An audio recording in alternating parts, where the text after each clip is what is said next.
The next movie we're gonna go over, because March is a lot of good movies coming out. Well, classic movies to a certain extent, at least for me. After Creed, we got the new Scream movie coming out.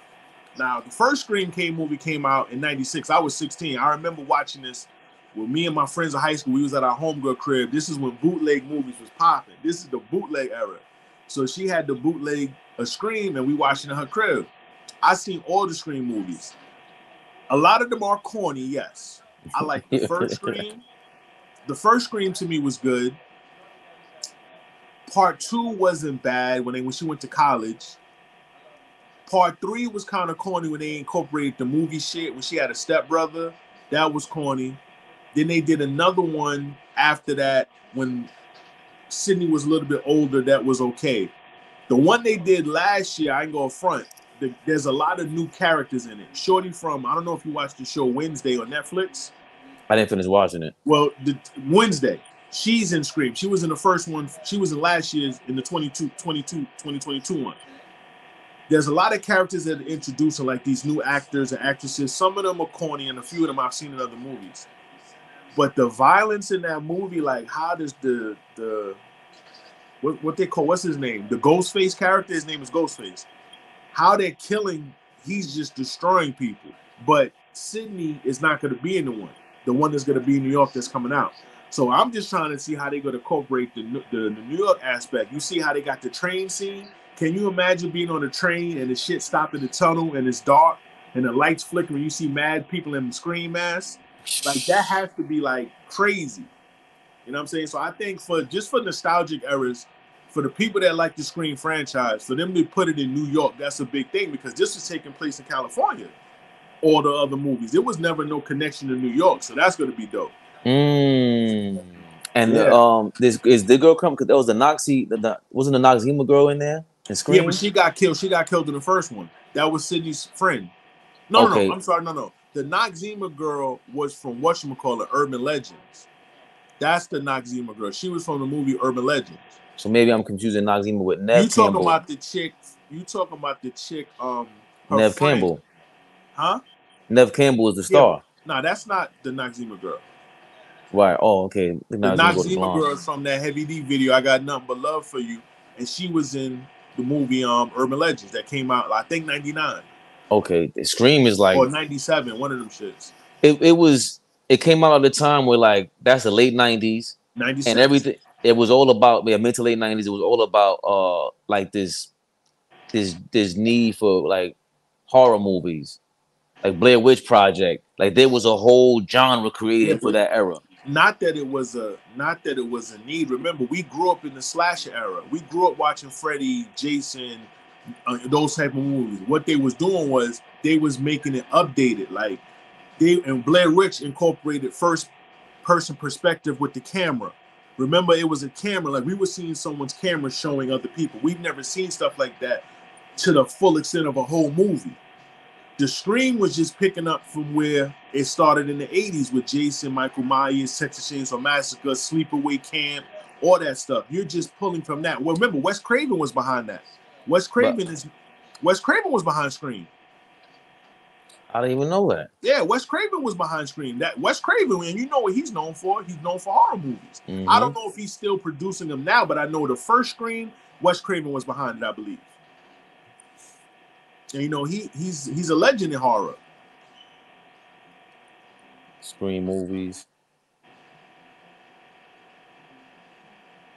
John Carpenter, Wes Craven, I thought it was Wes Craven. One of them, somebody's behind it. One of those horror guys is behind it.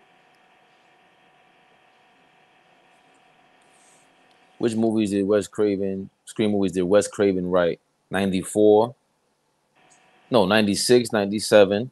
Okay, so he was behind the original. See, I was right. Yeah, 96, 97. I don't know if he's still doing them. Yeah, I don't think he's still doing it, but just the fact that Wes Craven's doing that was a big deal at that time because he was known for that. And Scream was successful. Those movies were successful. Right. Look at them. They still making a movie, 20, 25, 28 years later? Right.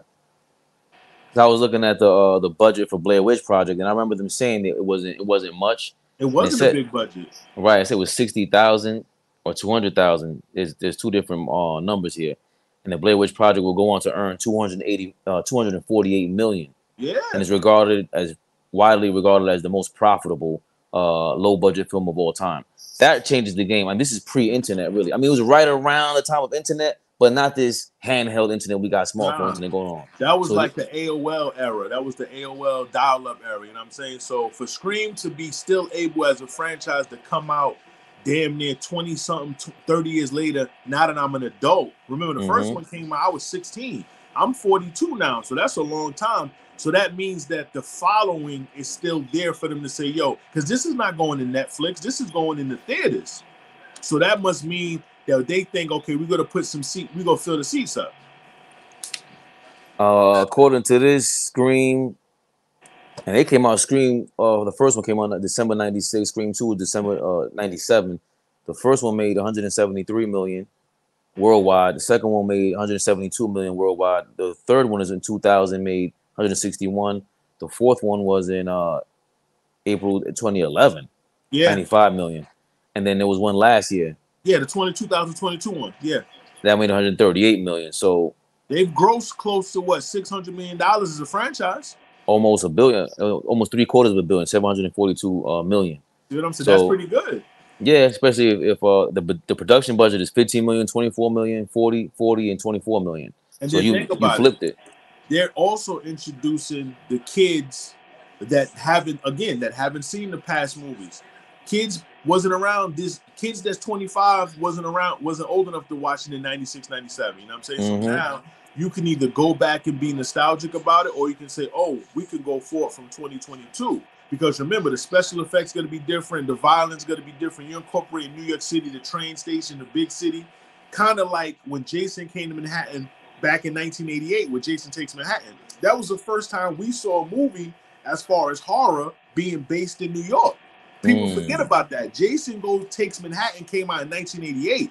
I was 8 years old. That was a big deal. Like, yo, this movie's going to be about New York City. So now, full circle, you got this movie being based in a 2023 New York City.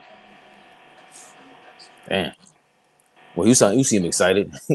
Yeah, because I mean, like I'm saying, these are movies I grew up watching. Like I said, I'm not gonna sit here and act like theatrical Scream such a great movie. It's about when I go to watch certain movies. If I'm going to see a murdering movie, a slaughtering movie, I'm expecting people to get slaughtered. I'm expecting the funny jokes. You're expecting to see some titties in a movie. It's a horror movie, so I'm expecting to see certain things. I'm just going to see how they do it as far as the New York aspect, because you could be in a club, the killer could get you in a club, he could get you in a restaurant, he could get you on a train, he could get you in a crowded street because it's New York City. Dope. You know what I'm saying? Can you imagine being a Knick game, you trying to go to the bathroom with someone in this like and killing somebody in the next door, and it's a Scream movie? I'm about to go to a game on Monday, bro. oh, you going to who they play Monday? The Celtics. Oh, that's a good game right there. Okay. Hell yeah. And you know they play the Celtics tough. And yeah, listen, my man Tatum, man. Last game, Randall killed them. I don't want to veer off. I also don't want to think about getting stabbed to death in the next door at Madison Square Garden. Remember in Scream Part 2 when your man Omar Epps went in the bathroom and he heard him do it and the dude stabs him in the head from the next door? Exactly. And look, you know what makes that even scarier? James Dolan has the facial recognition at MSG, so if you got a Scream mask on. Now, when I went to MSG, I had my face covered, bro. I cover my face. He ain't see me. He saw my eyes. He ain't see not me. Next thing you know, they saying I stole some boxes like Craig from Friday.